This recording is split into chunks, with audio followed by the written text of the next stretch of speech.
Hello everyone, I am Arun from IEEE Daily Session, and this particular video will be based on the topic e-waste, its effective management and its recycling strategies. So first of all, introducing with the topic, e-waste or electronic waste has been identified as one of the fastest growing waste in the world at present, which generally comprises of mobile phones, CDs, telephones, etc. Also, it contains various toxic and hazardous chemicals.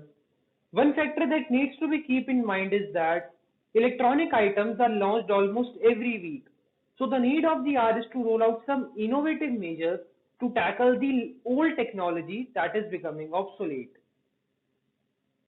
The recent trends show that India is among the top 5 countries in the world in e-waste generation scenario.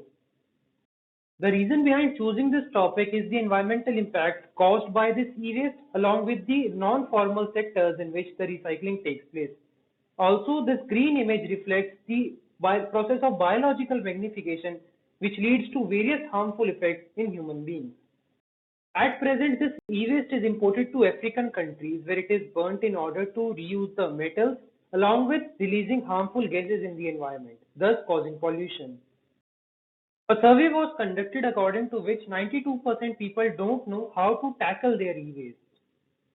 So I thought of rolling out some innovative approach which is the three-tier system, sustainable development goals and coupon distribution system.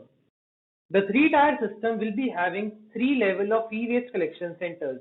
The very first will be city level, followed by the block level, then at the state level. At city level, all the e-waste collected from the city will be segregated. The usable and working components such as diode, resistor, they will be donated to school and other organizations. The block level will be acting as a class leader that is governing the exercises, and at the state level, proper recycling in formal sector will be done. This diagram shows the state level is the top body, followed by the block level, then followed by the district level. Also, all the district level collection centers will be in direct coordination with the rack pickers through municipalities.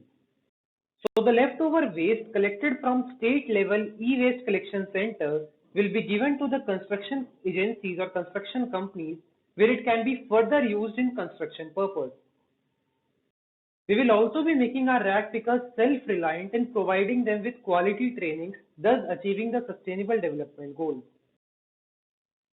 People, when they contribute, will be provided with discounted coupons which can be used while purchasing new products. So the need of the hour is to spread awareness, motivate people, and follow the three innovative steps that I have already discussed. That was my presentation. Thank you so much.